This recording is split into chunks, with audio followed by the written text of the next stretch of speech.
Hey everybody, and welcome right on back. We're gonna get right into it. First, starting with the satin shield heat protectant. Yes, you always want to use heat protectant before any blow dry. Some people always ask, should they put it on again before the flat iron? And my answer is no, you don't need to. You take a dime size. I know it sounds like a little bit, but it is totally enough. Even when I'm finished putting the heat protectant on the hair, I still have product left on my hand. So what happens is the blow dryer will distribute the product out evenly through the hair, and your hair will be evenly coated, and you will be protected from the heat because it will cause a barrier between your hair and the high temperatures. So that's what we're doing right now, and we're going to go in with the dimming brush and the ceramic red blow dryer. I know. If you are frequent here, you are just as frustrated about the blow dryer as me. But me and my marketing director, we're trying to work on some things. So hopefully, I have some good news for you soon.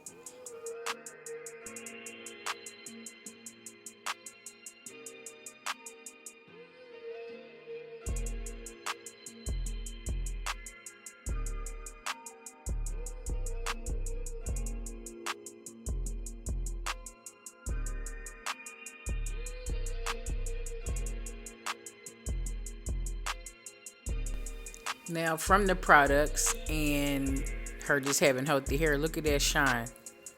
It's just shining naturally. So we used the first class to Morocco shampoo and conditioner today, so that added a lot of moisture. So now we're going to go in and we are going to do the second section. As you see, she has a ton of shrinkage. Her hair shrinks up while it's wet, and it stretches really well, and it also stretches pretty straight. So that will prevent me from having to use even more higher temperatures on the flat iron. You always want to make sure that when you are doing a blowout or a press that you get it as straight as possible with the blow dryer, because that is going to help you with my one pass rule. So if you don't blow dry your hair straight enough, it will not last long. Even if you do more than one pass, which you should never do, even if you do that, it will not last as long. So you have to build that foundation before you get into it with the flat iron. So that is the purpose of making sure that you blow the hair out very straight from root to ends.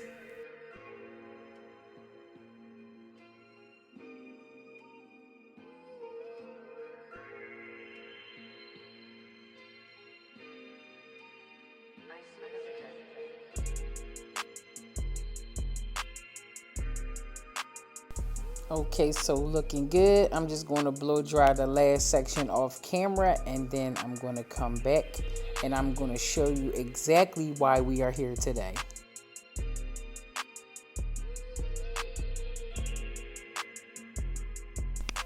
Now, Kayla had a sew-in prior to this, and as a result of her sew-in, look at her breakage where her leave-out was. So she can't really come up with a reason as to why her hair broke off like that where her leave out was. But if it was up to me, I've seen this plenty of times before. When people get protective styles, the leave out ends up being damaged, and here are a few reasons why. Now, one of the main reasons a lot of people's hair break off where their leave out is because they apply too much heat on the leave out. It's like a lot of times you get a sew in and the rest of your hair is braided out, and this is the hair that is covering the wefts. And because of that, you want to make sure that your leave out is matching the extension hair. So a lot of times people press it a lot, and that heat ends up breaking off the hair.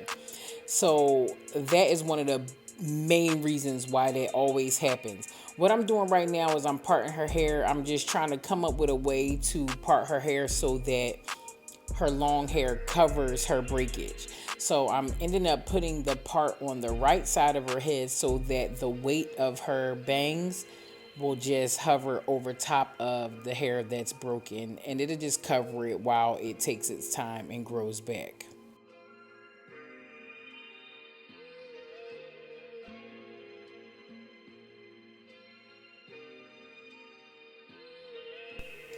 Now, Kayla wanted a really blunt cut today. First, she was like, I want a bob. Then she's like, I don't want a bob. And then it's like, she was going back and forth. So we decided to take like an inch and a half off just to make her hair super heavy and super blunt, so it could grow back in just as full.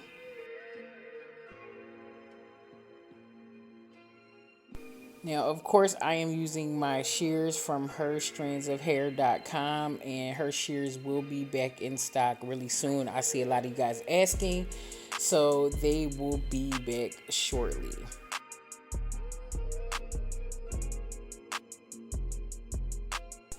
Now, another reason why hair breaks off at the leave out is sometimes it is sewn entirely too tight. And you also want to take into consideration that a lot of times when you get a sew in, that part of your hair grows out and it's the most visible. So sometimes people do maintenance on their sew-ins and they go in and they trim it. I mean, I'm trimming, so it made me say trim.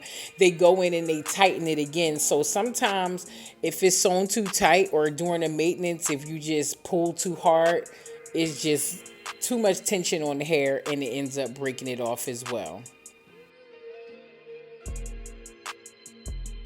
What I'm doing right now is separating that breakage, and I am just trimming it as well. Same way how I trim the edges and trim the nape of the neck. Anytime you have breakage like that, you want to trim it too, because the ends split on the breakage just like it splits on the rest of your hair. So don't think not trimming it will make it be longer. It's not. You want to make sure that you get those broken ends off of that too, so it can be just as strong as it grows.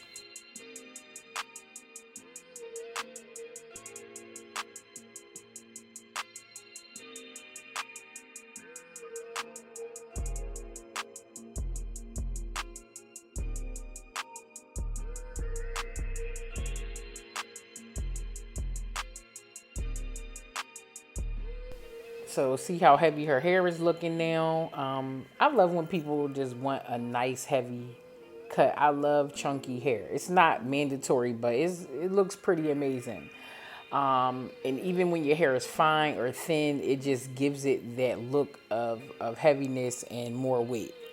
So now, just like we just talked about, I'm going to go in and I'm just going to get the nape of that neck, because all hair matters, okay? So go ahead and get the ends off of every strand that you can.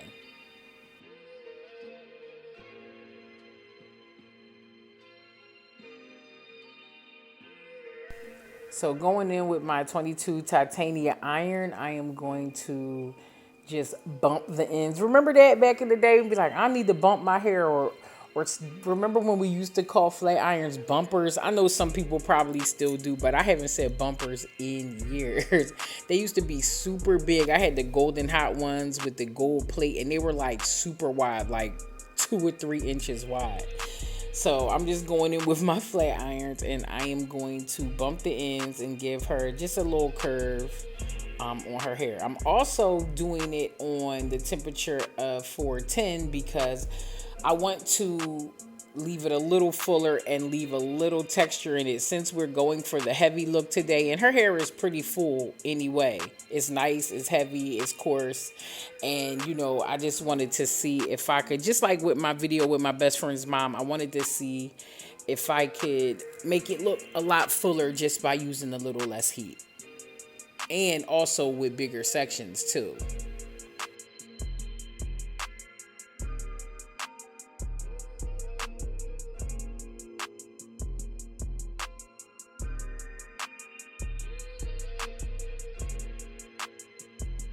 Now, I want to keep talking about, the leave out and reasons why it breaks. Another reason can be too much product. A lot of people don't know this, but like gels and oils and things like that, sometimes it dries your hair out. I know coconut oil personally dries my hair out.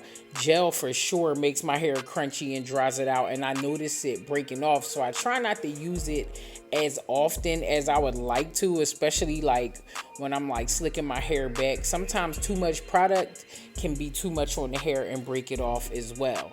So you want to be careful with that.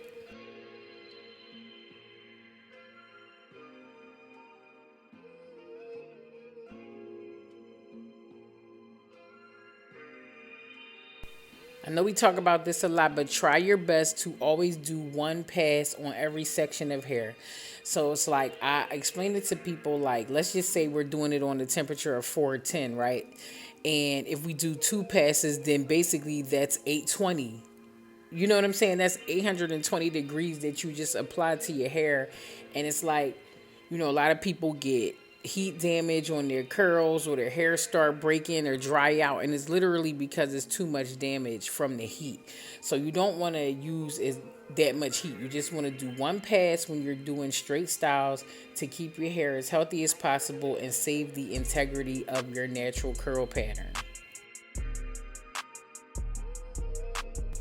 Also, I just want to say that I know a lot of people don't really care about wearing their natural curl pattern. Everybody's not into it, and that's totally okay, okay? So the only thing is, at the end of the day, you still want to make sure that your hair is as full as possible when you are blow drying it and pressing it, and heat damage is only going to thin it out, because the fuller it is when you start, the fuller it'll be when you're done your style. So you just want to keep your hair nice and healthy, and heat, if you misuse it, it will mess your hair up. Heat is not the enemy, lack of knowledge is. So the more you learn about heat styles, the better it'll be for your hair.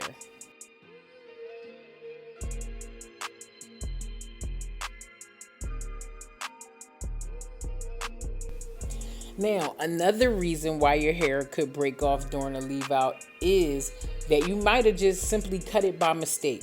A lot of times, especially if you go to the hair salon and get a sew-in and then you take it out yourself, at the end of the day, the thread is black. So it's hard to see it. And sometimes you might have just cut the hair by mistake. With Kayla's hair, it looks so even. It just looks like it was chopped. So, a lot of times with breakage, it doesn't break even like that. So it could have just been cut by mistake.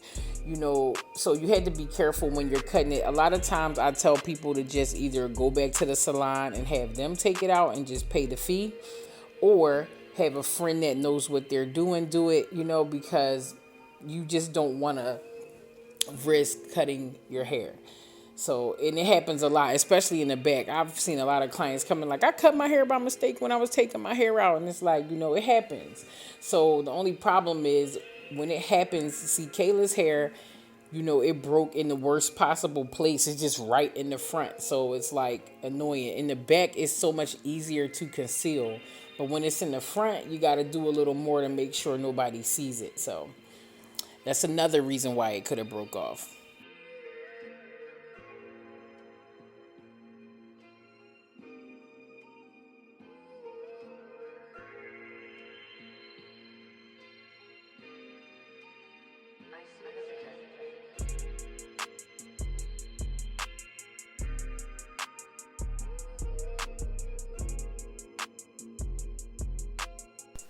Now, the last reason that I could come up with for hair breaking off where the leave out is simply just a reaction to cotton thread. A lot of times people use cotton thread. Is the classic thread. I love cotton thread. It's so heavy duty.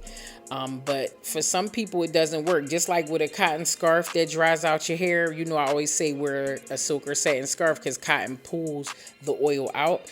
Cotton thread for some people is the same way. It dries it out. It's a little too harsh against the hair, especially if the stylist is pulling it very, very tight. And it could just the same way I said about the hair being too tight. Imagine it being too tight and being cotton thread. So a lot of people use nylon thread now, which is, I hate nylon thread because it gets so tangly while I'm doing a sewing. But if you just get through that aspect of it, because it's so annoying sometimes, it is kind of cool. It's better to use. Now, I always notice when I use cotton thread on my own hair, my natural oils from my hair just get soaked into the cotton. I'm about to get the glass and spray your hair down. So the oil soaks into my thread, so that might help me, but that might not be the case for everybody. Some people's hair gets dry instead of oily. So just make sure that if you are one of those people, try to use nylon thread instead of cotton. Now you know the drill. I'm just going to wrap her hair up, and I am going to put a plastic cap on her hair, and what this is doing is it is going to infuse them oils from her heat protectant and from the glass, and it is just going to make her hair be ready right away. Like I explained this, where most of the time people's hair looks the best on day 2 and 3. Doing this process right here is just going to make her hair look like day 2 and 3 instantly. It's not going to make it old, it's just going to make it lay.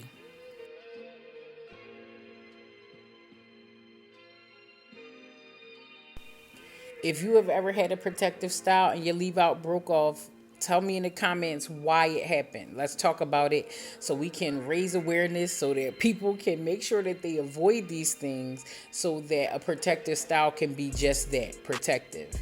Because I know now we do wigs where everything is covered, but then people are losing their edges because of it and everything. So it's like, that's why I just love natural hair, because it's like, let's just take care of our hair and do everything we can not to harm it. All right, now I'm just taking that cap off, and we are going to comb this haircut down. Woo-wee! Yes, Kayla, she is ready. And as you see, you can't really see where her hair is broken off. A little bit, but not really. She is, the good news about this is that as the days go on and her hair gets oily, it will help lay that short piece, and she can change her part and put it anywhere, because those pieces will just lay into the hair the oilier it gets and as the days go by. So that's the best part, because she's not stuck with the part right there. So she's going to wrap her hair up every night with a silk or satin scarf to make sure that it stays nourished, and she can target that broken area with some Jamaican black castor oil just to speed up the recovery and the growth rate, and she's going to be just fine.